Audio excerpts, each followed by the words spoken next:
Hello Seekers, welcome to Punneits Astrology, your one-stop Astro channel. Sun, the planet of soul, your Atma, your identity, the ego, the Ahamkar, the existence, and the one that is the king of the solar system is now going to go exalted in the sign of Aries on 14th of April. Here I wish you a very happy astrological new year. Sun has completed its cycle in the 12th zodiac sign, and now a new year begins and a new cycle from Aries to the sign of Pisces. The new journey starts on 14th of April.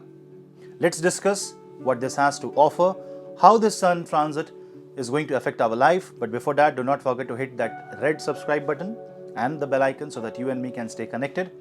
To get all the notifications, updates, stories, reels, and many more such astrology updates and fun, please follow me on the social media platforms, Instagram, Twitter, and Facebook. All the links are in the description box below. If you want to take my consultations, drop me an email. The email ID is also in the description box below.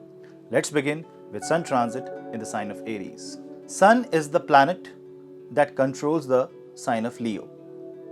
When Sun moves into the Aries sign, it is 9th from Leo. Leo is the seat of the Sun, and when Sun is in Aries, it is performing the dharma of the king, and that is why he is exalted. He is also exalted because Aries is the first house, and this is the time of sunrise. This is the time of dawn, and a new life, a new day begins. A new lease of freshness is offered to us. And on 14th of April, when Sun moves into the sign of Aries, another episode, another planet moves out of the clutches of Rahu. Another planet moves out of darkness. While Aries is illuminated, Mars moves out of the sign of Taurus and goes into Gemini. So now Rahu is hemmed between Sun and Mars. And remember, Sun and Mars are friends, and Rahu is not the friend of Sun and Mars. So definitely Sun and Mars is going to grip the negativity of Rahu. When Sun moves into the sign of Aries, the position of Mercury in the 12th house still relays some level of imagination. So you need to control any kind of exaggeration of emotion in the first week of the Sun transit. Soon Venus will also give its potential. Now understand this point, Venus is the dispositor of Rahu, and now Venus is going hand in hand with Sun. Till 16th, Venus is in fact combust. For the next few days when Venus moves out of combustion, but Venus will shine bright, it will get the light of the Sun, it will again become the morning star. But this time, the morning star gives you the hint of the coming day, a coming hope. This creative connection with the soul shows that your bhakti with the soul, your connection with the soul, the Atmanirbharta, the self-dependency, and the self-identity will take a new shape.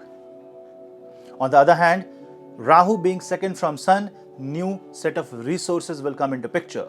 Now the one who was against you will now work for you. That's a very beautiful combination. On the other hand, if you see the position of Ketu, Ketu is 8th from the Sun, so the dangers of uncertainty now goes away. Saturn's position with respect to Sun is 10th from Sun. If Saturn is Surya Putra, Saturn is Karma Lord, it is placed vitally in the sign of Capricorn in the 10th house, and that controls the karma of the Shani. This is a very democratic king. This is a king who has received the power but for the public.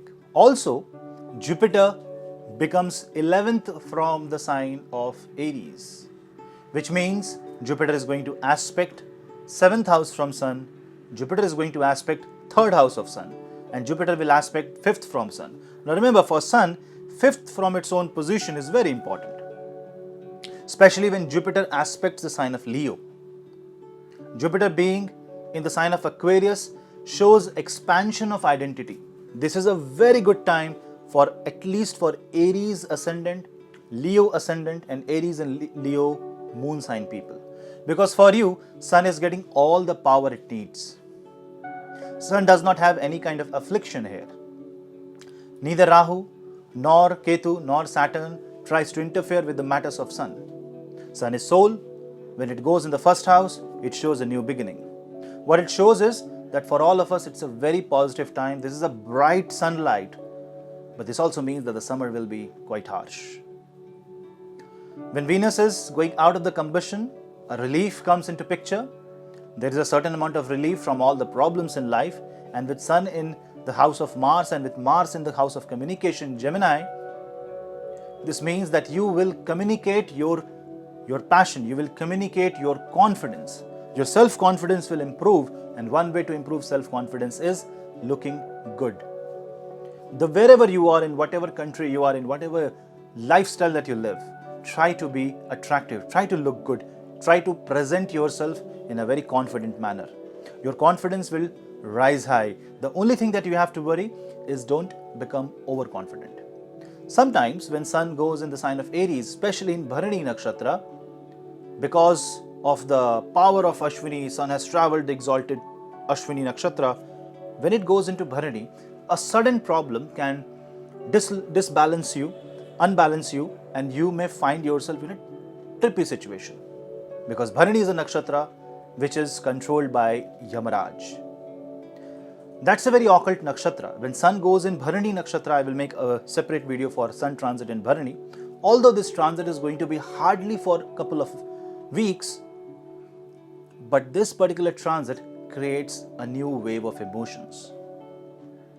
Now when Jupiter's aspect the sign of Libra, the sign of Leo, Sun will take the charge. So this shows that you will take the charge and you will be able to execute all the responsibility and all the duties that you have.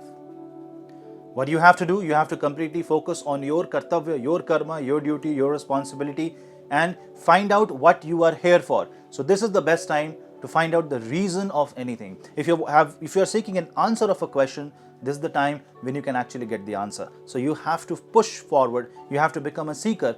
Light is bright. You just need to look properly, and once you look properly, you will be able to see almost everything. Yes, there can be few things that will be disappointing, but that's the beauty of light. It helps you see both the positive side and the negative side.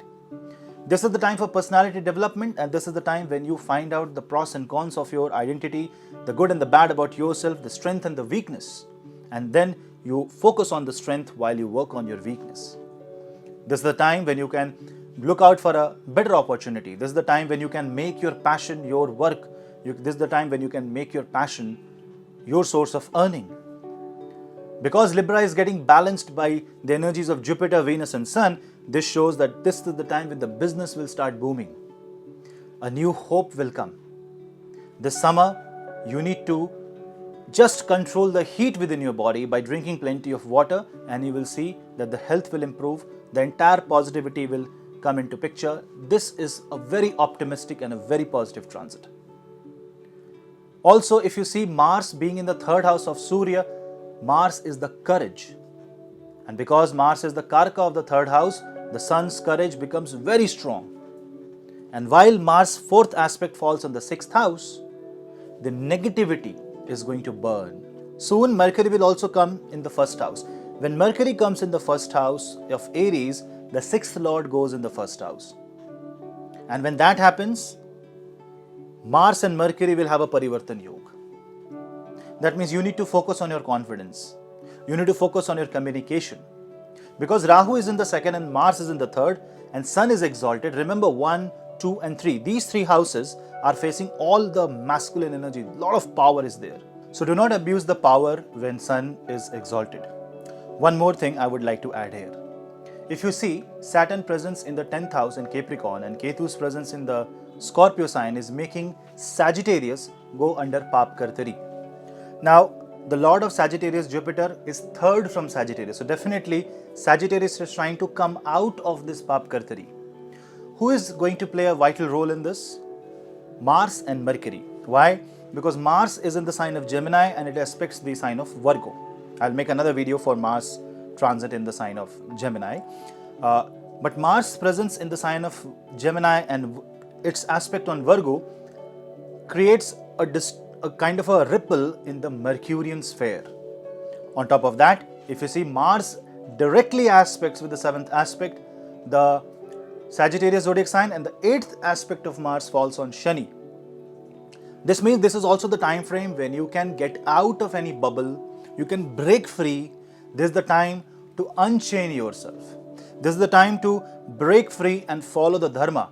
This is the time when the adharma is going to come out in the open and the dharma is going to become victorious. The righteousness of life will supersede the negativity, laziness, and the activity will increase and the ball will be set into motion. Earth will recover, you will recover, we all will recover. But we need to have a global opinion about consciousness. We need to have a global connect here. Try to connect with as many people as you can and try to spread the positivity in a beautiful way, in a constructive way. There should not be any random criticism, but it should be more about inclusiveness. It should be more about trying to spread harmony, trying to spread peace, and that will make Jupiter in Aquarius become very positive. And if Jupiter becomes positive, Sun will become positive. Why? Because Jupiter is 11th from Sun. It is the wish fulfillment of the king and the 5th house, the ultimate productivity. Because a true king is the one who treats his public like his own child. That is why a true king finds his seat in the 5th house, the house of children. So I hope you like this video, the Sun transit video, and do not forget to hit subscribe and share the video among family and friends. Follow me on other social media platforms for more such quick astro updates. Thank you for watching Punneit's Astrology. Explore my other videos on this channel. Share the word of astrology with family and friends. We'll meet in the next video. Till then, Namaste.